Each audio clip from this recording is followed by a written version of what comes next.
चर्चाएं खास powered by HTS Solution Private Limited, your IT and software partner. को powered by H2O. H2O का शुद्ध जल रखे स्वस्थ हर पल. सैनविज ग्रुप, इंटीरियर डिजाइन का जाना पहचाना नाम.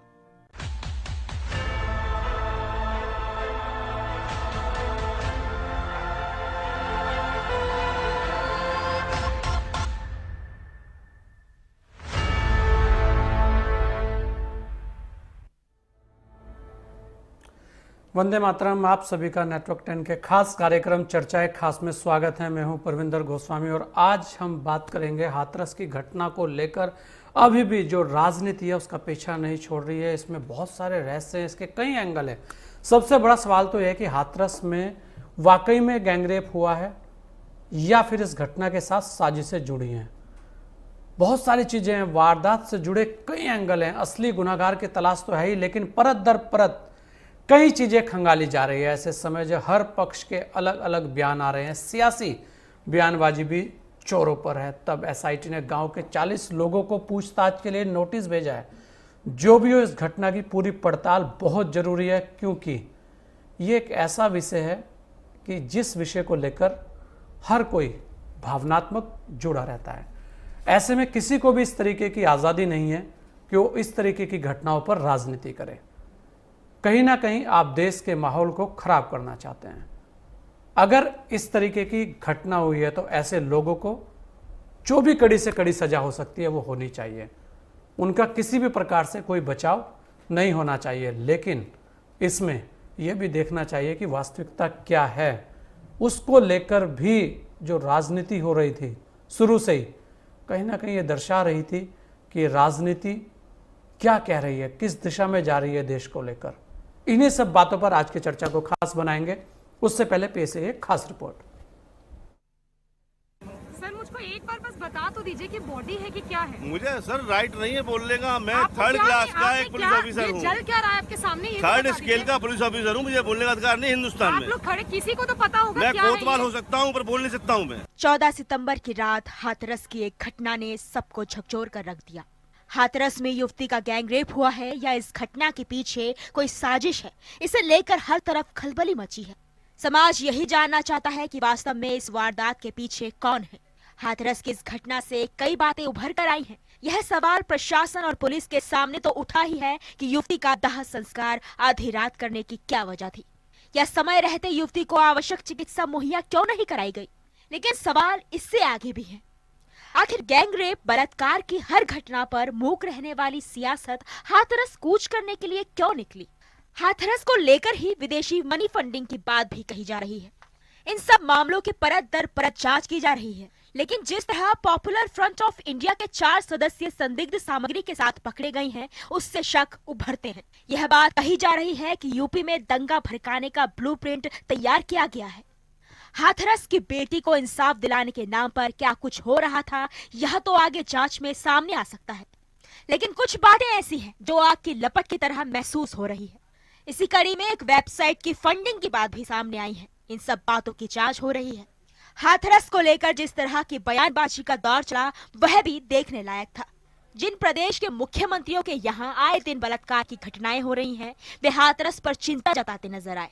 यह भी देखा गया कि जब उत्तर प्रदेश के मुख्यमंत्री स्वयं इस मामले की जांच CBI से कराने की मांग कर चुके हों, तब गैर सरकारी संगठन के जरिए इस मांग को लेकर सुप्रीम कोर्ट का दरवाजा खटखटाने के पीछे मंशा क्या है।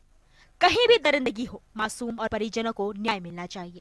लेकिन यह भी ध्यान में रहना चाहिए कि दलित हितैषी साबित होने की होड़ न मचे और होड़ में बने रहने के लिए ऐसी प्रतिक्रिया न हो जिससे हालात और बिगड़े।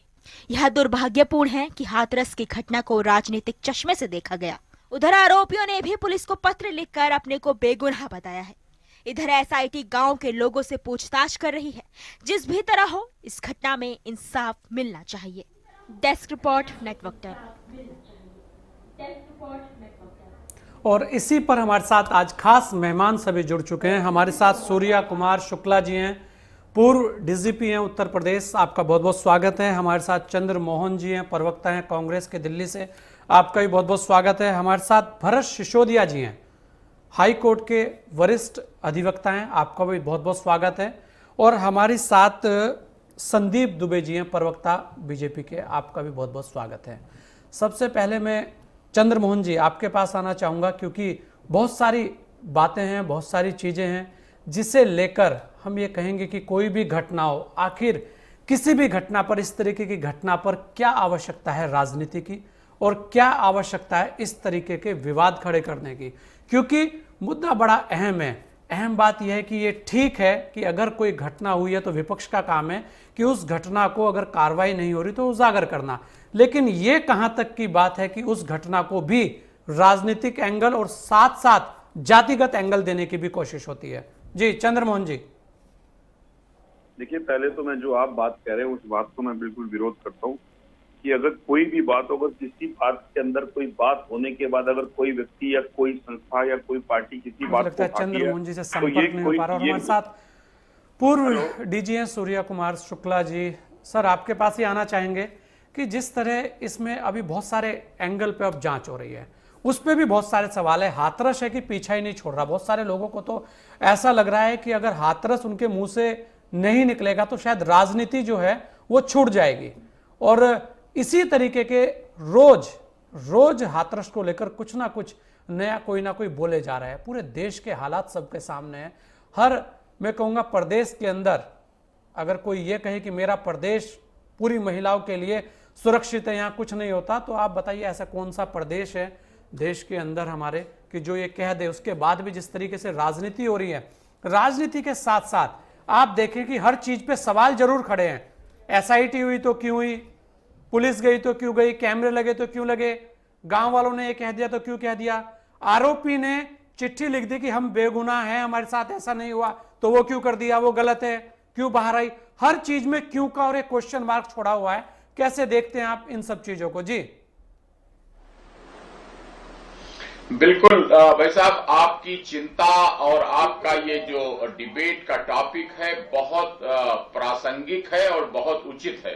ऐसा लगता है कि जैसे जिस तरह सुशांत सिंह राजपूत के मर्डर का केस लोगों ने तरह तरह के एंगल से, राजनैतिक भी, आर्थिक भी और आपराधिक भी और तरह तरह के सनसनीखेज बातें बनाई, उसी तरह बिल्कुल हाथरस केस को छोड़ ही नहीं रहे लोग। उसमें तरह तरह की बातें निकाल रहे हैं, जबकि मैं पूछता हूं और आप भी सहमत होंगे कि कौन सी राजनीतिक पार्टी ऐसी है जो दावा कर सके कि हमारे शासनकाल में मर्डर नहीं हुए, कि रेप नहीं हुए, कि डकैती नहीं हुई, कि लूट नहीं हुई। कौन सी राजनीतिक पार्टी है या कौन सा प्रदेश है जो ये कह सके कि हमारे राज्य में ऐसा नहीं होता। इसलिए इसको अपराध है, शुद्ध अपराध की तरह ही डील किया जाना चाहिए। अब मैं आता हूं दूसरे पहलू पर, जो कार्यवाही का पहलू है। मेरे पास पुलिस के अधिकारियों से बातचीत हुई।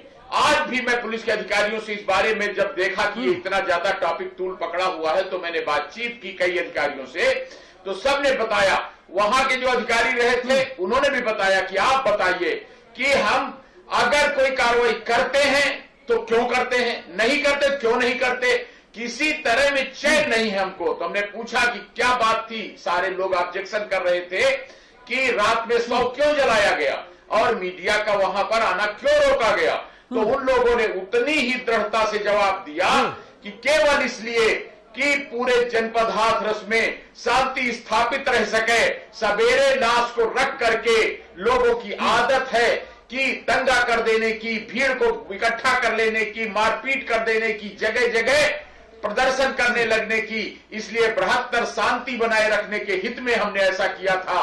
और मीडिया को भी केवल इसलिए थोड़े समय के लिए हमने रोका था कि उसकी वजह से कोई सनसनीखेज बातें ऐसी न लोगों में हो जाए कि बवाल पड़ जाए।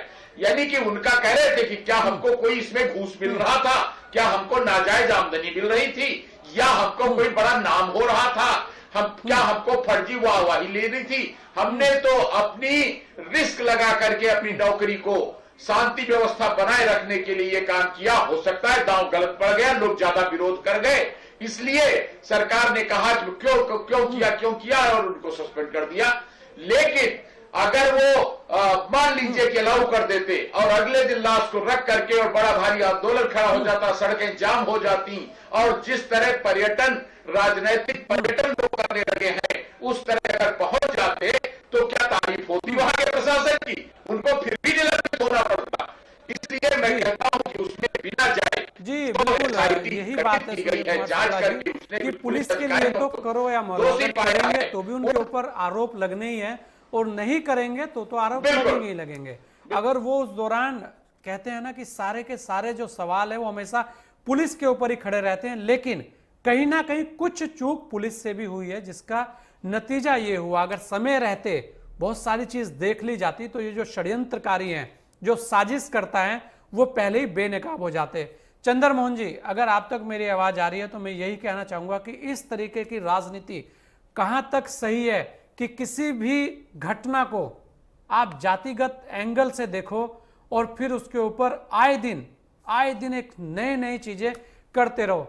आप देखते होंगे क्या ये सही है कि अगर वास्तव में ये घटना ही ना हुई हो तब ऐसे लोग कहां मुंह छुपाएंगे जो इस चीज को आज तक करते आ रहे हैं? क्योंकि यह भी अपने आप में एक अहम बात है। घटना हुई है, सजा मिलनी चाहिए और कड़ी से कड़ी सजा मिलनी चाहिए, लेकिन राजनीति कितनी सही है? चंद्र मोहन जी देखिए, हर चीज के दो पहलू होते हैं, हर सिक्के के दो पहलू होते हैं। अगर हम एक पहलू की बात को दबा के सिर्फ एक पहलू की बात करेंगे तो नजरिया बदल जाएगा जी। आज विषय हाथरस की उस बेटी का है जिस बेटी के साथ बलात्कार भी हुआ और उसकी हत्या भी हुई, और उसके बाद इन सब के बाद, हत्या के बाद, उसका जो स्वाभाविक अधिकार था, वो अधिकार था उसका संस्कार, वो भी उससे छीन के उसको संस्कार ना करके उसको जला दिया गया। विषय उस बात का है।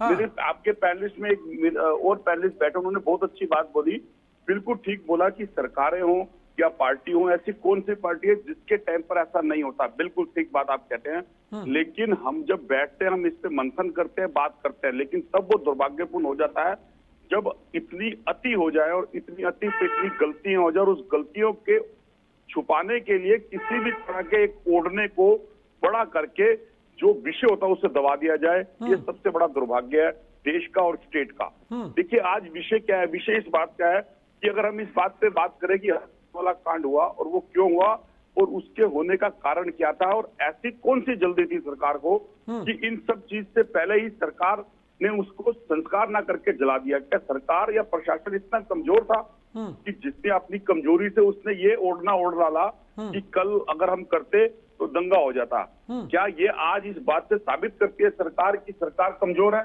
वो इन तरह की चीजों को कंट्रोल नहीं कर सकती? फिर वो किस बात की अपनी छाती ठोकती है?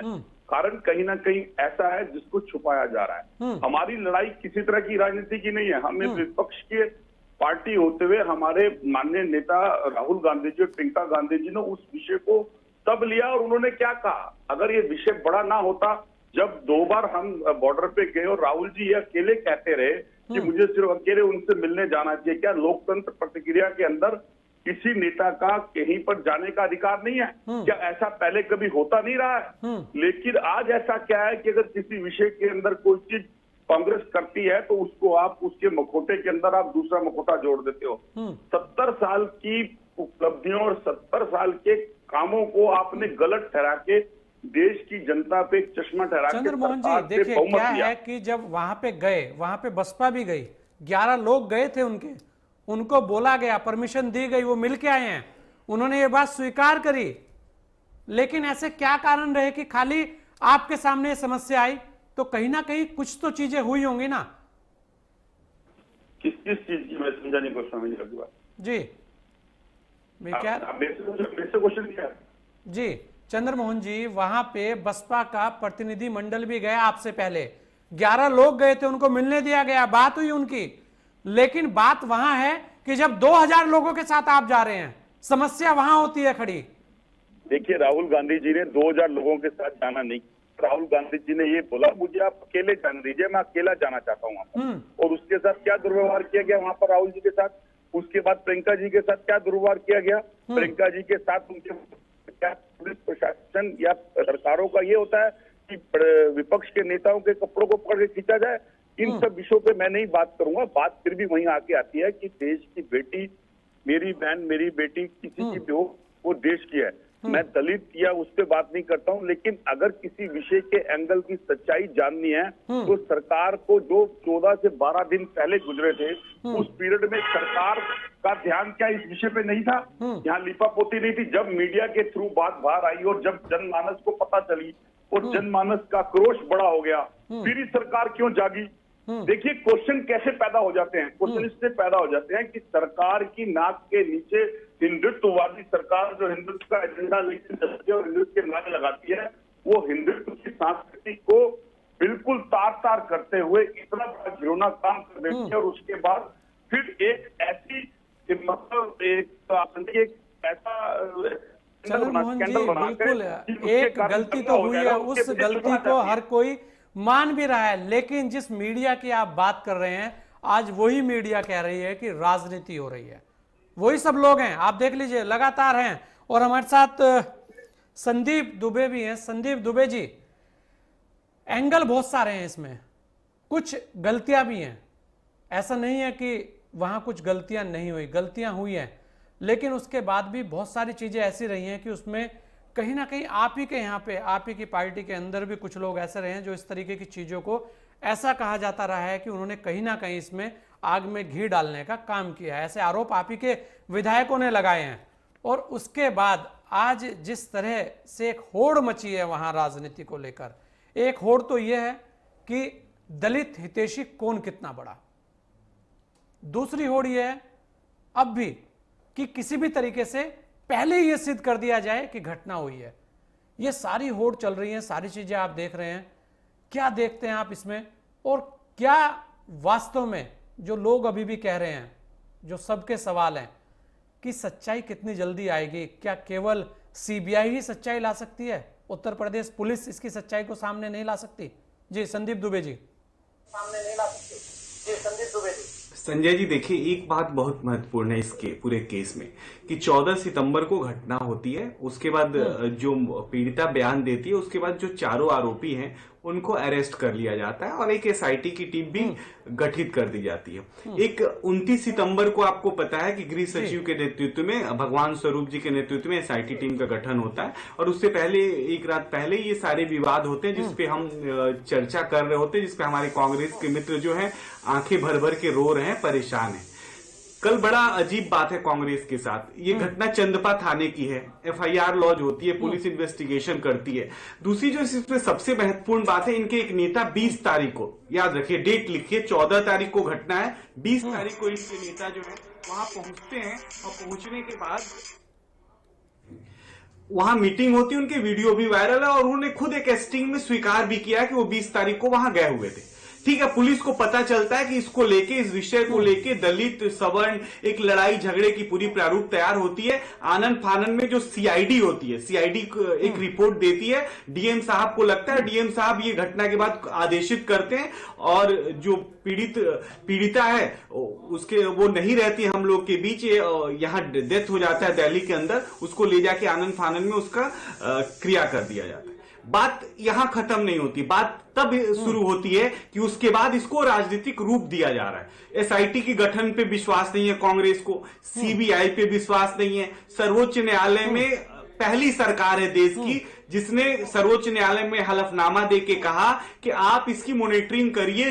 इससे अच्छी बात क्या हो सकती है कि यशस्वी मुख्यमंत्री की यश कृति को धूमिल करने के लिए कांग्रेस जो है ऐसे ऐसे प्रोपगेंडे अपना रही है, इस तरह की जमीन तलाश रही उत्तर प्रदेश के अंदर, वो राजनीति चमका रही। क्या हम गरीब बेटी बहनों की इज्जत से अपनी राजनीति करेंगे? हम क्या इतने गिर के राजनीति करेंगे? क्या हमारा स्तर इतना हो जाएगा? आप आवाज उठाइए, अच्छी बात है, बहुत अच्छी बात है। ये सरकार गूंगी और बहरी नहीं है, ये पूरे उत्तर प्रदेश नहीं पूरे देश की जनता देख रही है। आपके प्रदेशों में पंडितों को जला दिया जा रहा है, आपके प्रदेश में रोज बलात्कार हो रहे हैं, आपके प्रदेश में जो राजस्थान में आपकी सरकार है वहां आप स्वयं से अपना मूल्यांकन नहीं करते। क्या हम लोग चाहते हैं कि आने वाले भविष्य में अगर हमारी बहन बेटियां सुरक्षित रहें तो क्या हमें स्वयं अपना मूल्यांकन करने की आवश्यकता नहीं है? क्या हम स्वयं ये स्वीकार करें नहीं कर सकते कि प्रशासनिक अगर लापरवाही हुई है, विपक्ष कह रहा है, तो प्रशासन के लोगों को सस्पेंड किसने किया? योगी जी की सरकार ने। डीएम किसने हटाया? योगी जी की सरकार ने। एसपी को किसने हटाया? योगी जी के सरकार ने। कठोर कार्रवाई किसने की? योगी जी की सरकार ने। एक सरकार जो बेहतर माहौल दे सकती है अपने लोगों को, वो देने की कोशिश करती है और ताकि लोगों का कानून में विश्वास हो। आपको भी पता है संजय जी, जिस दिन एफआईआर लॉज हो जाती है, न्यायालय के प्रति जो आईओ होता है वो जिम्मेदार हो जाता है और न्यायालय मॉनिटरिंग करती है, कानूनी पक्ष भी है इसका। तो ये कानूनी पक्ष को जाने बगैर राजनीति से ऊपर सर्वोच्च न्यायालय से भी ऊपर हो गई कांग्रेस। वो खुद निर्णय करने लगी कि न्याय भी अब उसके हिसाब से होगा, बयान वो देगी या नहीं देगी वो इसके हिसाब से होगा। इसमें दो बातें बहुत इंपॉर्टेंट निकल के आई है। पीएफआई का नाम आ गया, फंड के नाम आ गए, ट्रांजैक्शन हुए, कांग्रेस के नेता निकल के अपना पीठ थपथपाने लगे। अब सोचना है, हम सब जनता को ये बात सोचनी है। मैं एक भारतीय जनता पार्टी का प्रतिनिधित्व के तौर पे नहीं, एक भारतीय के तौर पे ही बोल रहा हूं कि क्या अगर हम हिंसात्मक इस तरह कार्रवाई आप सही बोल रहे हैं, क्योंकि जिस तरीके की बातें सामने आ रही है दंगे भड़काने की, ये कहीं ना कहीं बहुत बड़ी बात है। और इस तरीके की गतिविधियां अगर होती हैं तो कहीं ना कहीं सरकारों को भी सोचना चाहिए और विपक्ष को भी सोचना चाहिए कि आप क्या करने जा रहे हैं, किस तरह से आप देश को लेके जाना चाह रहे हैं। अगर दंगे भड़केंगे तो शिकार कौन लोग होंगे? अरे आप लोग तो घर में बैठे रहेंगे, नेता का क्या है वो तो कोई दिक्कत नहीं है, कुछ भी बोल दें। पब्लिक आम आदमी जब सड़कों पर निकलेगा तो दिक्कत उसके साथ होगी। तो इन सब चीजों को सोचना चाहिए। हमारे साथ भरत सिसोदिया जी हैं, अधिवक्ता भी हैं। भरत जी, बहुत सारे एंगल इसके अंदर हैं, लेकिन हम 3-4 बिंदुओं पर आपसे जानकारी चाहेंगे।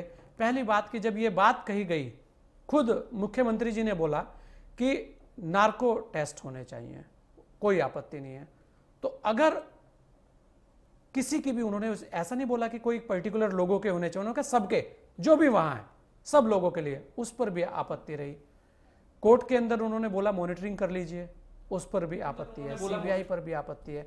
कानूनी दृष्टि से जिस तरीके से एक बात बोली गई है कि मीडिया ट्रायल, मीडिया की बात, तो हम एक बात और बोलेंगे कि जब कोई भी दोषी, अगर उसे मीडिया ने चलिए कह दिया कि ये घटना हुई है, ये दोषी है, ये सब है, उसके बाद जब वो दोषी ना रहे तब क्या वो सारे लोग जिम्मेदार हैं उनके ऊपर कार्रवाई? क्योंकि एक गरीब आदमी बहुत सारी चीजें कर नहीं पाता, बहुत सारे बड़े बड़े हाउसों से लड़ नहीं पाता, तो वो चुप ही बैठ जाता है, चलो जो हुआ हुआ भाई, अब घर वापसी कर जाए।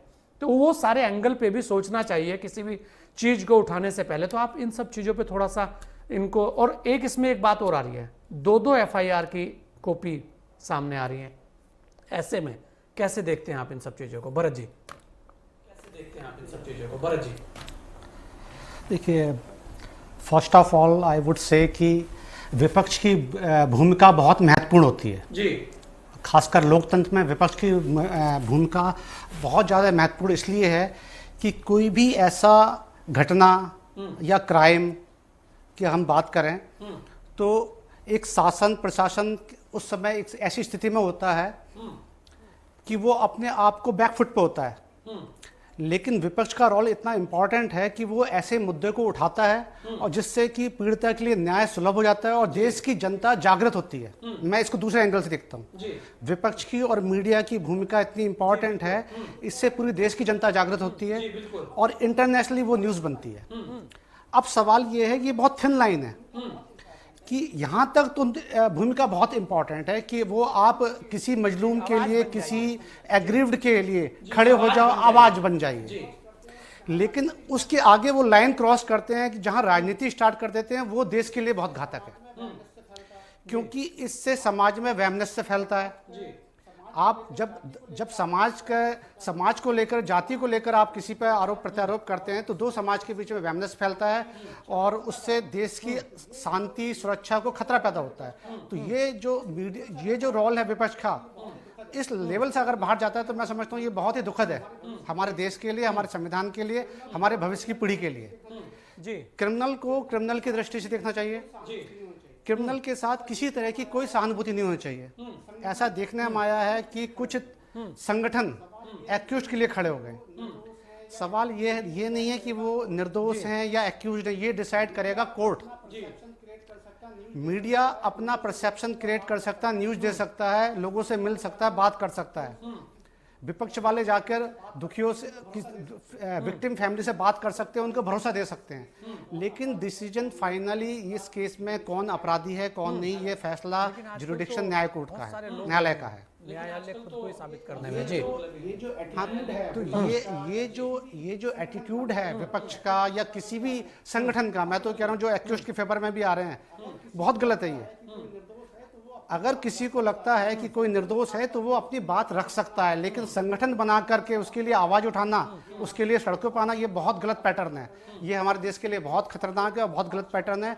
इसलिए सारे पक्ष और विपक्ष को इस चीज पर एक होना चाहिए। सेकंड पॉइंट जो आपने पूछा था नार्को टेस्ट के लिए, नार्को टेस्ट के लिए सुप्रीम कोर्ट की गाइडलाइन है कि व्यक्ति जब कंसेंट देगा, अपनी सहमति देगा, तभी उसका नार्को टेस्ट हो सकता है। तो ऐसी सिचुएशन में तो उनका कंसेंट जरूरी है।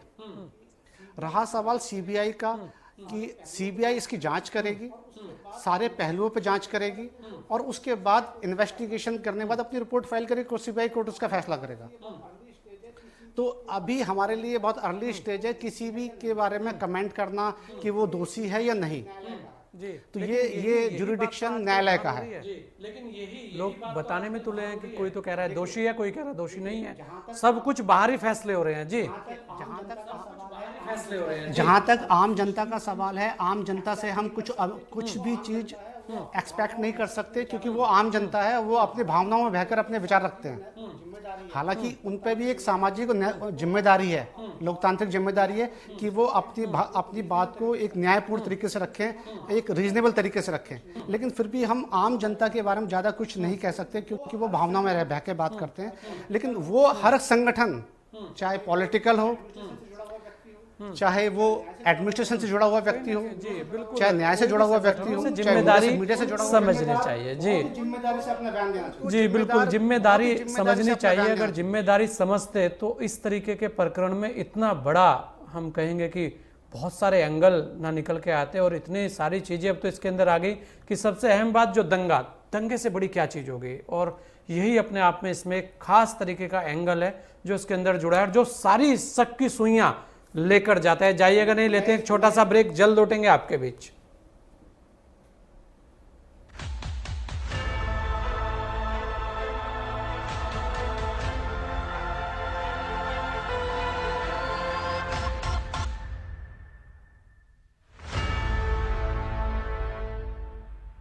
ब्रेक के बाद आपका स्वागत है। आज हम बात कर रहे हैं हाथरस की जो घटना है उसको लेकर किस तरीके से कितने सारे एंगल आज सामने आ रहे हैं। ऐसी बहुत सारी चीज़ें नई नई सामने आ रही हैं। उसके बाद भी उस जगह को लेकर, उस नाम को लेकर विवाद नहीं रुक रहे हैं, ना राजनेताओं के बयान रुक रहे हैं।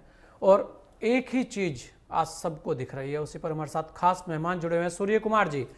जिस तरह से एक इसमें एंगल जुड़ा है कि दंगे भड़काने की साजिश, सुनियोजित साजिश की बात सामने आ रही है।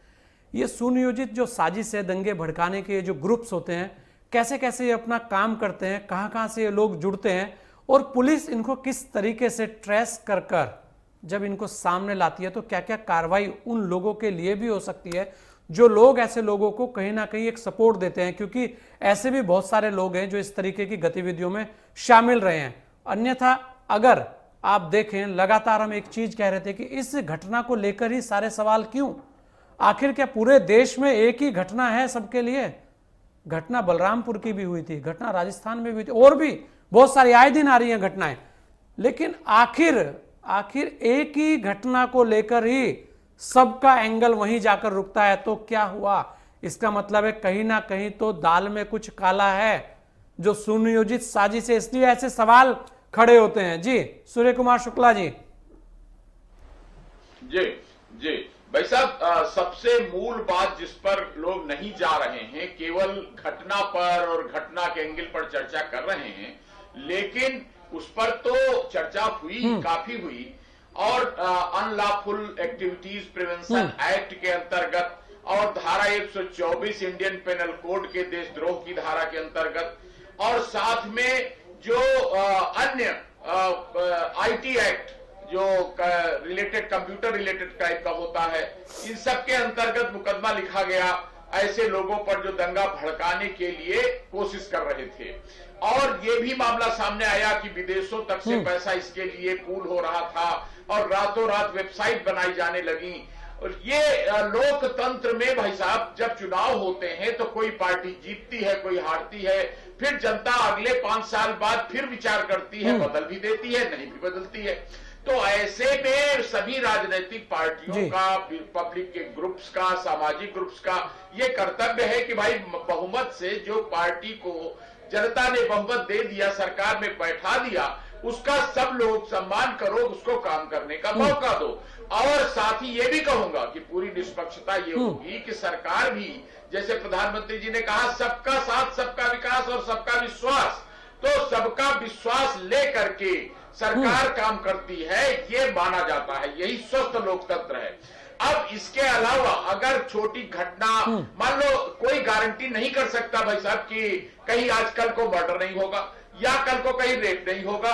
और पक्ष विपक्ष का भी हाल ये है कि जो राजस्थान में और छत्तीसगढ़ में पक्ष है, वो यूपी में, एमपी में विपक्ष है। इसलिए पक्ष विपक्ष भी कोई पक्के नहीं है। इसी तरह जातियों के मामले में देख लीजिए कि जो क्या कोई गारंटी है कि एक जाति के लोग ही मुलजिम होंगे या मुद्दई होंगे, ये सब बदलती रहती चीजें। और जितने सैकड़ों नहीं, हजारों नहीं, लाखों मुकदमे लोगों में चल रहे हैं, गांव गांव में विवाद चल रहे हैं, लाखों संख्या में प्रेम प्रसंग चल रहे हैं। ऐसे में कब विवाद किस गांव में, किस घटना में हो जाएगा भाई साहब, ये भी कोई गारंटी नहीं कि भविष्य में मर्डर नहीं होंगे या रेप नहीं होंगे।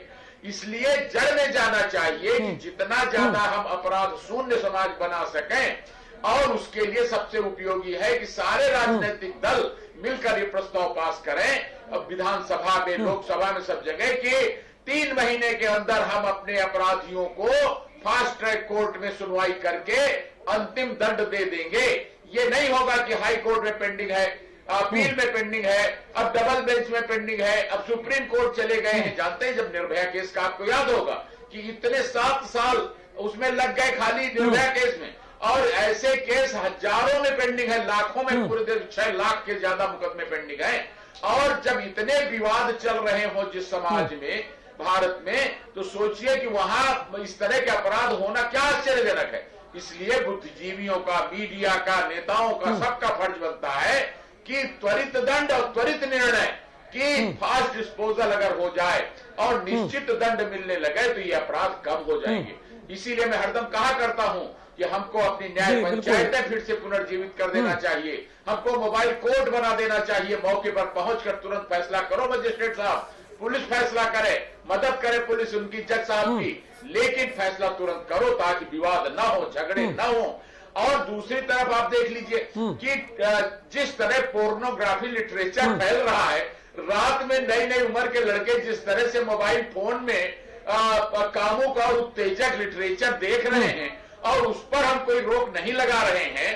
और साथ में ये भी देखिए कि किस तरह से जब से मोबाइल फोन आया और एंड्रॉइड फोन आया, लड़के लड़कियां फेसबुक पर, व्हाट्सएप पे अपनी चैटिंग, प्रेम बातें, प्रेमपूर्ण बातें कर रहे हैं।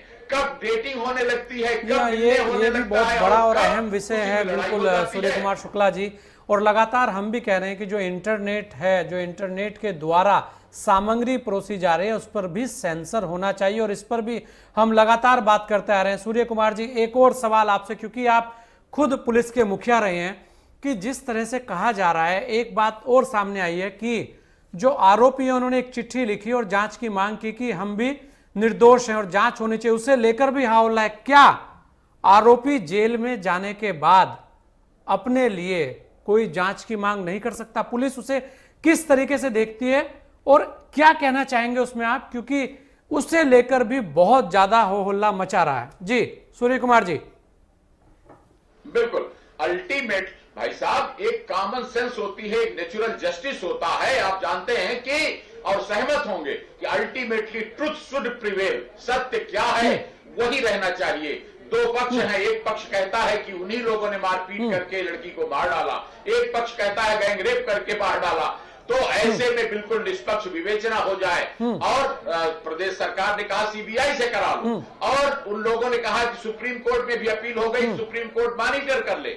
हमारे देश की सब ये संस्थाएं हैं, ये मिलकर के जल्दी से जल्दी जांच पड़ताल कर लें, और अदालत से अनुरोध है कि जल्दी से जल्दी इसका ट्रायल करके जो जिस तरह का मुलजिम बने उसको उस धारा में दंड दे दिया जाए। अब आता हूं उस बात पर कि जो पीएफआई का एंगल और देशद्रोह और टेरर फंडिंग का एंगल, कि भाई साहब ये बिल्कुल अमेरिका वाली पॉलिसी की no tolerance for terror funding, जैसे उन्होंने देखिए एक घटना हुई उनके यहाँ जब टावर गिराया गया और उसके बाद फिर दूसरी घटना नहीं होने पाई कोई इस तरह की बड़ी घटना। तो उसी तरह हम लोगों को जीरो टॉलरेंस और सरकार कर भी रही, मैं तो कहूंगा और सुदृढ़ करो नेशनल इन्वेस्टिगेशन एजेंसी को और सुदृढ़ करो एंटी टेररिस्ट टास्क फोर्स है जी बिल्कुल, कहीं ना कहीं स्ट्रॉन्ग तो करनी पड़ेगी अपनी एजेंसी, और कहीं ना कहीं हमें पुलिस के ऊपर भी विश्वास करना पड़ेगा साथ में ही हमें, क्योंकि वो भी हमारे बीच के ही हैं, उनकी भी काउंसलिंग होनी चाहिए, उनके ऊपर भी। अगर राजनेता ये कहेंगे कि पुलिस पर विश्वास नहीं, तो आज कह रहे हैं कि हमें यूपी पुलिस पर विश्वास नहीं, कल कह रहे थे महाराष्ट्र पुलिस पर विश्वास नहीं, परसों वहां के लोग कह रहे थे बिहार पुलिस पर विश्वास नहीं, तो पूरे देश की पुलिस पे किसी का भी विश्वास नहीं। ऐसे में वो पुलिसकर्मी क्या करे? क्या कोई भी पुलिसकर्मी चाहेगा कि उसकी आंखों के सामने कोई भी बहन बेटी हो? चाहेगा। आखिर वो भी हमारे बीच के लोग हैं। ये जरूर है कि कहीं ना कहीं लापरवाही हो जाती है, लेकिन उसको भी सुधारा जा सकता है, उनकी भी काउंसलिंग होनी चाहिए, उनको भी बताया जाना चाहिए। आखिर अगर हम अविश्वास पैदा करेंगे तो वो कहां जाएंगे? और चंद्रमोहन जी, अब क्या? सबसे अहम बात यह है कि आखिर हाथरस में अब क्या? अब तो सारी चीजें हो गई, SIT भी हो गई, कैमरे भी लग गए, बहुत सारी चीजें हैं, कोर्ट में भी चले गए, CBI में भी चला गया मामला। अब क्या चाहिए आपको? अब क्या लगता है कि वहां न्याय नहीं मिलेगा? अब कहां संशय के बादल आपको दिखते हैं जी? और जो टेरर फंडिंग की बात हो रही है, बहुत सारी चीजें सामने आ रही है, इंटरनेशनल फंडिंग की बात भी सामने आई है, उससे लेकर आप क्या कहना चाहेंगे जी? देखिए, मैं इस चीज को आपकी बात के साथ इस बात को कहना चाहता हूं कि जब कोई चीज किसी चीज के ऊपर सरकार कोई तथ्य रखती है तो वो सिर्फ किताबों के ऊपर क्यों रह जाता है, उसके साथ साथ देश के सामने क्यों नहीं आते हैं? अगर टेरर फंडी है और इसके पीछे कुछ हो रहा है तो सरकार अपने इस तंत्र को आज कंप्लीट करके देश की जनता के सामने दिखाए, जो सच्चाई है उसको केंद्रित करके सामने रखे। लेकिन सरकार की मंशा अगर इस अपनी गलती को छुपा के उस चीज का सहारा लेकर चलने वाली होगी तो वो सिर्फ उसी को घुमाती रहेगी। देखिए, बेसिक मुद्दा क्या हुआ? मुद्दा यही हुआ कि वहां रेप हुआ, बलात्कार हुआ, हत्या हुई, उसको जला दिया गया। अब धीरे धीरे जो केस बदलते आ रहे हैं, कुछ SIT की कार्रवाई हो रही है, CBI की कार्रवाई, उसके अंदर कुछ और तथ्य आ रहे हैं, तो उन सब तथ्यों को किसने लिंगर ऑन करा जा रहा है? जब आपको कोई तथ्य मिल रहा है, जिस तथ्य पे आपको कार्रवाई करनी है, तो उस चीज की कार्रवाई के लिए आप किस तरह के राजनीतिक मंच की जरूरत पड़ रही है आपको? आप प्रशासन में है, तंत्र के अंदर है, आप कार्रवाई करिए। जो हमारे एक ऑफिसर्स बैठे हैं जिन्होंने ठीक बात बोली कि अगर निष्ठा अच्छी हो सरकार की और उसकी कार्य निष्ठा पे हम संशित ना हो तो फिर दोबारा उत्तर प्रदेश के अंदर इतने ज्यादा केस हो रहे हैं, फिर बात आ जाती है कि वो स्टेट में क्यों हो रहे हैं। लेकिन अगर हम सब इस बात को लेके आज बैठे हैं, रेप की बात को लेकर हम इस बात को लेके आते हैं, तो जब हम सरकार के अंदर बैठ जाते हैं और सरकार सेंटर में क्यों नहीं हम एक ऐसा कठोर कानून बना के रखते आज कि जिस कानून के बनने से अगर इस तरह की मानसिकता का व्यक्ति, मैं कह रहा हूं, करे तो क्या उसके सोच में भी रूख कांप जाए। किस बात की हम बचाव करते हैं? क्यों हम किसी चीज के राजनीतिक परिवेश के अंदर उनको मौका देते हैं? तो आज भी मौका है। यही काम निर्भया के टाइम पे भी जुनून पैदा हुआ था, जिसके कारण निर्भया के कांड के अंदर तब भी इसी तरह का मोशन हुआ था, ऐसे ही सिस्टम हुआ था। आज चंद्रमोहन जी, बिल्कुल हुआ था। चंद्रमोहन जी, मेरा एक सवाल हो रहा है आपसे कि आखिर खाली एक ही घटना को लेकर क्यों सारी चीजें होती हैं? और भी तो जगह घटना हो रही है, उन्हें लेकर क्यों आवाज नहीं उठ रही? वहां क्यों नहीं जाया जा रहा? आखिर हाथरस ही क्यों खाली? देखिए, हाथरस के अंदर रेप हुआ, रेप होने के बाद जिस तरह से निर्मम उस बच्ची के साथ में उसके संस्कार का, उसके परिवार से, उसके माता पिता से, एक जाति से छीन कर उसकी निर्मम, मतलब उसको और जगह भी ऐसा ही हुआ है, और जगह भी बहुत सारी ऐसी घटनाएं हैं। और जगह ऐसा हुआ तो इस बात को उस जगह की विपक्ष में जो लोग थे उन्हें उठाना चाहिए था। अगर यूपी के अंदर प्रियंका गांधी जी ने इस बात का साथ दिया, लोगों ने उनसे बात करी और प्रियंका गांधी, राहुल गांधी जी खड़े हैं, तो वो अपनी एक लोकतांत्रिक प्रक्रिया के अंदर अपनी बात रख रहे हैं। उसकी बात के लिए अगर वो मिलना चाहते हैं, क्यों वहां पर और लोगों को जाने से रोका गया? क्यों उस पर लाठीचार्ज किया गया? क्यों मीडिया चौथा स्तंभ है इस देश का, उसको क्यों नहीं जाने दिया गया वहां पे मिलने के लिए? ऐसी कौन सी, जब आपको कानून व्यवस्था बिगड़ती दिख रही थी, आपने इतना कर दिया, तो उसके बाद आप कानून व्यवस्था के हवाला देकर इसलिए उसकी ओर दूसरी जगह क्यों नहीं? देखिए, बिल्कुल मैं आपकी बात के बिल्कुल हक में हूं कि दूसरी जगह क्यों नहीं? दूसरी जगह में आवाज अगर विपक्ष में बैठे हैं, उठाइए। हमारे कई स्टेट में, राजस्थान में हमारे माननीय मुख्यमंत्री जी ने इस बात को बोला है कि अगर कोई बात करते हैं मैं उससे साक्षात प्रमाण देता हूँ, खड़ा होता हूँ, आके बात करे। क्यों नहीं बीजेपी के नेता वहां जाते? बलरामपुर भी था, राजस्थान के सीएम से बात बलरामपुर करते। भी था जी। तो चंद्रमोहन जी देखिए जी जी देखिए, बलरामपुर भी था तो गोस्वामी जी वहां की विपक्ष ने अपनी आवाज उठानी थी ना। जो आज यूपी के अंदर कांग्रेस अपना विपक्ष का दायित्व निभा रही है, जिस काम को प्रियंका गांधी जी उनकी प्रभारी होते और हमारे प्रदेश अध्यक्ष अजय लल्लू जी जिस बात की लड़ाई लड़ रहे हैं, तो वहां पर दूसरे व्यक्ति भी लड़ाई लड़े। लोकतंत्र की स्वाभाविक प्रक्रिया इसी बात की है कि इस देश के अंदर स्टेट वाइज बटा हुआ है, हर स्टेट के अंदर कोई ना कोई नेता, कोई सरकार में है, कोई विपक्ष में है, तो हम सबको इस दायित्व को निभाना चाहिए। हाँ, अब सेंटर में सरकार भाजपा की है, तो इसके ऊपर मैं हाथ जोड़ के और एक नर्म निवेदन करता हूं कि सरकार को थाली और थाली की तरह ट्रिपल कानून की जरूरत के ऊपर जो वोटों की राजनीति करनी थी उससे हटकर इसके ऊपर एक ऐसा कठोर कानून बहुत सारी बनाए चीजें हैं। जिसकी और शुरुआत चंद्रमोहन जी, बहुत तेजी सारे के सवाल साथ आप और लोगों फिर के लिए भी दोबारा खड़े चुनाव। हुए हैं। संदीप दुबे जी, अगर हम बात करें, बहुत सारी बातें हो रही हैं, राजनीति करने के लिए हर किसी को एक मंच चाहिए होता है, मुद्दा चाहिए होता है। अफसोस वहां होता है कि वो मंच और मुद्दे, उनका जो चुनाव होता है वो गलत होता है। वहां सवाल खड़े हो जाते हैं कि वो जगह आप गलत चुन लेते हैं, उन जगहों पर आपका कोई काम नहीं होता। हम एक बात कहेंगे, अगर संदीप जी, सबसे एक अहम बात यही है कि क्योंकि विपक्ष की भूमिकाएं निभानी चाहिए, पक्ष को भी बहुत सारी चीजें देखनी चाहिए, वो सारी जगह सही है, मीडिया को भी अपनी भूमिका निभानी चाहिए।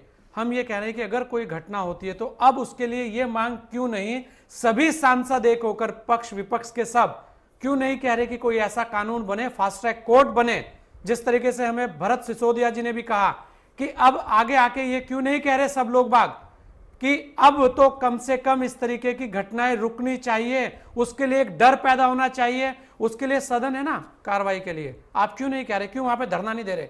सभी लोग बैठ जाइए वहां पे जाकर कि आगे कोई नया कानून, नई चीज ऐसी बने, फास्ट ट्रैक कोर्ट गठित हो जाए, पुलिस फ्री होल्ड रहे उस चीज में, एक विश्वास पैदा हो। आखिर घटना के ऊपर जा जाकर राजनीति करना कहां तक ठीक है? जी संदीप दुबे जी। संजय जी, हमारे यहाँ नियम बहुत कठोर हैं, कानून में कोई कमी नहीं है, इम्प्लीमेंटेशन भी हो रहे हैं, लेकिन दिक्कत जहां आ रही है वो ये आ रही है कि जो हमारी न्यायिक प्रक्रिया है उसमें अब फास्ट ट्रैक कोर्ट भी बन गया है, लेकिन समयबद्ध टाइम बाउंड एजेंडे के अंतर्गत न्याय मिलने की व्यवस्था में सरकारें लगी हुई है कि समयबद्ध तरीके से न्याय हो। लेकिन आज देश में फास्ट ट्रैक कोर्ट की भी स्थापना हो रही है, तो परिवर्तन धीरे धीरे होगा, इस विषय में सरकार बढ़ रही है।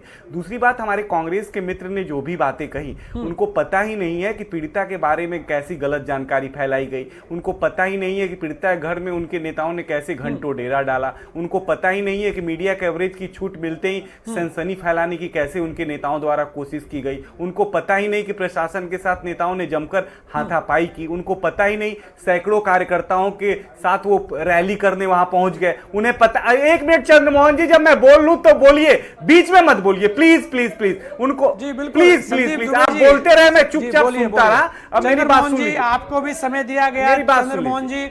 जी बिल्कुल चंद्रमोहन जी, आपको भी समय दिया। संदीप दुबे जी बोलिए। पूरे देश पूरे देश को पता है सोशल मीडिया के जरिए कैसे गलत जानकारी दी गई, आधे अधूरे सच के साथ कैसे माननीय यशस्वी मुख्यमंत्री यूपी योगी आदित्यनाथ जी को बदनाम करने की कोशिश की गई, झूठ को सच बनाने के लिए कैसे वहां पे काम हुआ। और अभी भी इस चैनल में बैठ के भी कांग्रेस के हमारे नेता बलात्कार बलात्कार बलात्कार जैसे शब्दों का इस्तेमाल कर रहे हैं, जबकि जांच आ रही है, जांच के बाद सब क्लियर हो जाएगा। दूसरी जो सबसे महत्वपूर्ण बात है, सूर्य प्रकाश शुक्ला जी ने कही और हमारे अधिवक्ता जी ने भी कही, हम सबको पता होना चाहिए कि सरकार, कार्यपालिका और न्यायपालिका और व्यवस्था पालिका, तीन जो विभिन्न अंग हैं, सबकी अलग अलग जिम्मेदारी है। सरकार का काम है, अगर पुलिस प्रशासन सही काम नहीं कर रहा है तो उसके ऊपर दंडात्मक कार्रवाई, उसका ट्रांसफर पोस्टिंग, उसको हटा के दूसरे को रखना। सरकार ने ऐसा कर दिया, अपनी पूरी जिम्मेदारी निभाई। दूसरी बात, अब न्यायालय का काम है कि सही तरीके से उसका अवलोकन करे और जो भी साक्ष्य पुलिस सही तरीके से जो लोग दोषी उनके खिलाफ न्यायालय में प्रस्तुत करे और न्यायालय सजा दे। कांग्रेस के मित्र बार बार कह रहे हैं कि योगी जी सजा दें, मोदी जी सजा दें। अरे मोदी जी ने तो बेटी बचाओ बेटी पढ़ाओ का नारा दिया। आज कांग्रेस के मित्र कहें इस चैनल से कि इस देश का एक भी कांग्रेसी सारे मां बहन और बेटियों को अपने भाई बहन के रिश्तों की तरह मानेगा। सारे देश की बहन बेटियां बहन और मां के तरह हैं। ये कांग्रेस के नेता कहें इससे बलात्कार रुकेगा। प्रधानमंत्री ने तो स्पष्ट कहा कि भारतीय जनता पार्टी ने देश के हर युवाओं को, हर व्यक्ति को अपने महिलाओं का सम्मान करना चाहिए, आदर करना चाहिए। तो कांग्रेस के नेता ये चैनल पे आके क्यों नहीं कहते? राहुल जी ये बात क्यों नहीं कहते? प्रियंका जी ये बात क्यों नहीं कहती? अखिलेश जी ये बात क्यों नहीं कहते? सारे लोगों का काम है। एक व्यक्ति से समाज नहीं सुधरेगा, सबके सामूहिक प्रयास से समाज का निर्माण होगा। क्योंकि हमारी जो पुरानी परंपरा है, याद रखिएगा संजय जी, अगर हमने गांधी को अपने आप, गांधी हमारे देश का नेतृत्व किया जो पूरे विश्व में अहिंसा के पुजारी है। आज भी विश्व भारत के तरफ देख रहा है क्योंकि पूरा विश्व में चारों तरफ हिंसा हिंसा है। तो भारत से ही उम्मीद की किरण है कि भारत में कोई ऐसा नेतृत्व पैदा होगा कि पूरे विश्व में अहिंसा का संदेश देगा। हमारे यहाँ विवेकानंद जी हुए। तो ऐसे आदर्शों को हम जब तक आगे लेके नहीं आएंगे, उनको लेके नई पीढ़ी को शिक्षित नहीं करेंगे, जागरूक नहीं करेंगे, तब तक क्या हम सही मायनों में इस समस्या से लड़ सकते हैं? मैं कहता हूं, आज चंद्रमोहन जी कहे इस चैनल पे बैठ के, सब लोग कहें कि भाई हम सब लोग अपने घर के अगल बगल के रिश्तों का, जो मित्र की बहन है वो हमारी बहन है, पड़ोसी की बहन हमारी बहन है, हम रिश्तों का उतना ही कद्र करेंगे जैसे पूर्व में हमारे माँ बाप करते रहे। हम अपनी नैतिक शिक्षा जब तक मजबूत नहीं करेंगे, हम अपनी नैतिकता के लिए स्वयं का मूल्यांकन नहीं करेंगे और स्वयं सबके साथ बेहतर रिश्तों में व्यवहार नहीं करेंगे, तब तक रिश्ता तोड़ने वाली जो राजनीति है, एक दूसरे से लड़ाने वाली राजनीति है, सब लोग हाथ रख के दिल पे रख के, क्या इससे इस देश का भला होगा? और क्या हम आने वाले समय में अपनी माँ बहन बेटियों की इज्जत बचा पाएंगे? अपनी जो संस्कृति है संदीप जी, कहीं ना कहीं हमारी जो अपनी संस्कृति है, जो हमारे संस्कार हैं, उनको भी हमें देखना होगा, उनके ऊपर भी काम करना होगा। जो छोड़ते जा रहे हैं ना पीछे पीछे, ये सब घटनाएं उन्हीं की देन है। जो आज हमने अपनी संस्कृति को छोड़कर जो आगे बढ़ने का काम हम कर रहे हैं, उस पर भी सवाल होने चाहिए। वो भी बहुत जरूरी है कि कहां किस दिशा में लेके जा रहे हैं हम अपनी संस्कृति को, कहां छोड़ के जा रहे हैं अपने संस्कारों को। अगर वो सब हम रखें अपने पास तो कहीं ना कहीं तब भी बहुत सारी घटनाएं अपने आप रुक जाएंगी। और भरत सिसोदिया जी, अब इसका कानूनन जो एक एंगल है, जिसे सभी लोग कह रहे हैं, इसमें घटनाएं बहुत सारी हैं, बहुत सारे इसमें एंगल जुड़े हैं, लेकिन कानून अब इसमें आप कैसे देखते हैं, क्या क्या चीजें अब होनी चाहिए? और अब तो कम से कम राजनेताओं को हाथरस का जो हम कहेंगे पीछा छोड़ देना चाहिए। जी छोड़ देना चाहिए जी। देखिए, इसमें एक बहुत रूट कॉज है जिसपे आज तक किसी पॉलिटिकल पार्टी ने कभी बात नहीं करी। हमारे डीजी साहब, पूर्व डीजी साहब बैठे हुए, वो अच्छी तरह से जानते हैं इस चीज को। सारी प्रॉब्लम्स का सॉल्यूशन है पुलिस रिफॉर्म्स में, जुडिशियल रिफॉर्म में। लेकिन 70 साल से एक देश की जनता के साथ ये पॉलिटिकल कंस्पायरेसी की गई कि पुलिस रिफॉर्म, जुडिशियल रिफॉर्म को नहीं किया गया। हमारे आईआईटी दुनिया में बेस्ट है, इंजीनियर्स बेस्ट है, डॉक्टर्स अच्छे हैं, हमारे इंडियंस प्रोफेशनल पूरी दुनिया में नाम कमा रहे हैं, लेकिन हमारी कचहरी पिछले 200 साल पुराने सिस्टम से चल रही है। वहां पर न्याय प्रक्रिया बहुत स्लो है। मैं हर स्टेट को नहीं कहूंगा, कुछ स्टेट में ज्यादा बुरे हालात हैं। जरूरत है जुडिशियल रिफॉर्म्स की, पुलिस रिफॉर्म्स की। कोई पॉलिटिकल पार्टी इसलिए नहीं करती क्योंकि वो किसी स्टेट में पक्ष में है तो दूसरे स्टेट में विपक्ष में है। उन्हें पता है पुलिस रिफॉर्म करेंगे तो उनका काम खराब हो जाएगा, क्योंकि कहीं ना कहीं क्रिमिनल को पैट्रोनेज करने का से एक पूरा सिंडिकेट नेक्सस है। मैं इस पर ज्यादा नहीं कहूंगा, लेकिन ये हकीकत है। ये पुलिस रिफॉर्म्स अगर होते तो आज ये स्थिति ना होती कि उनको सस्पेंड करा, उनको बीच में से हटाना पड़ा। पुलिस को स्केप गोट बनाने की हमारे देश में राजनीति पिछले 70 साल से चल रही है। सब कुछ हो जाए, लास्ट में पुलिस को सस्पेंड कर दो, डीएम को सस्पेंड कर दो। अरे वो किसके लिए काम कर रहे हैं? वो आपके लिए काम कर रहे हैं। पुलिस अपने पॉलिटिकल मास्टर्स के इशारों पर काम कर रहे हैं। नहीं करेंगे तो आप उनको सस्पेंड कर देंगे, आप उनको लूप लाइन में डाल देंगे, बड़ा इजी है। वो एक ऐसे विशेष सर्कल में फंसे हुए हैं, उनको पॉलिटिकल मास्टर्स की भी सुननी पड़ती है और जनता के लिए भी जवाबदेही भी है। तो सारी, जहां तक देखिए कानून का सवाल है, हमारे कानून बहुत अच्छे हैं। डेथ पेनल्टी है, पोस्ट निर्भया के बाद अमेंडमेंट हुआ है, डेथ पेनल्टी है, इसीलिए निर्भया के कन्विक्ट्स तो सबको डेथ पेनल्टी मिली है। अब जरूरत है कि न्यायिक प्रक्रिया को फास्ट करने की, साइंटिफिक एविडेंस उसके अंदर लाने की, एक प्रक्रिया में आमूल चामूल मतलब एक स्ट्रक्चरल रिफॉर्म्स की। और पुलिस रिफॉर्म बहुत जरूरी है, क्योंकि पुलिस एक ऐसा पुलिस ही इन्वेस्टिगेशन करती है। पुलिस रिफॉर्म हो गई तो इन्वेस्टिगेशन अच्छा ही होगा, इन्वेस्टिगेशन सही होगा तो न्याय मिलेगा, क्योंकि पुलिस के इन्वेस्टिगेशन पर ही जुडिशियल ऑफिसर डिपेंडेंट है टू सर्टेन एक्सटेंट।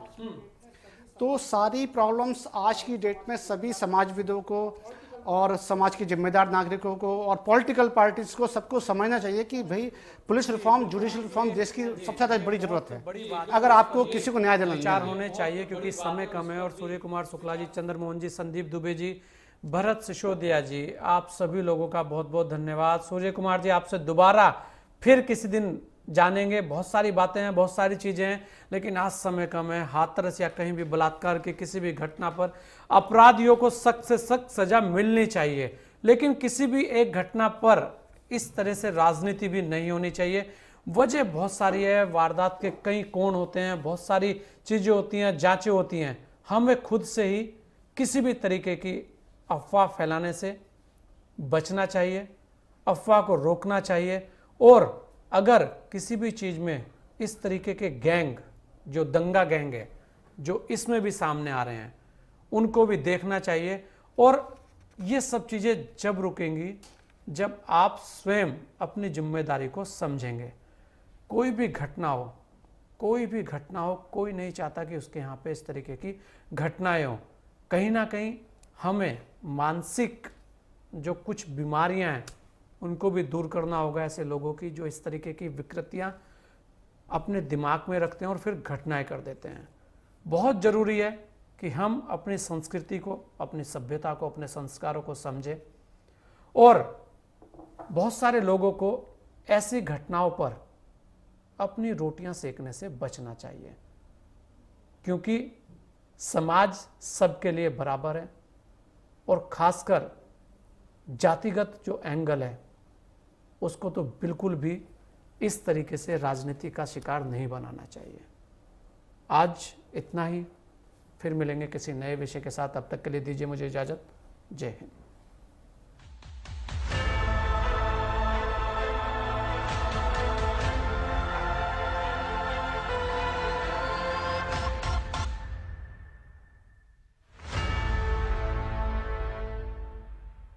चर्चाएं खास, powered by HTS Solution Private Limited, your IT and software partner. Co-powered by H2O. H2O का शुद्ध जल रखे स्वस्थ हर पल। सैनविज ग्रुप, इंटीरियर डिजाइन का जाना पहचाना नाम।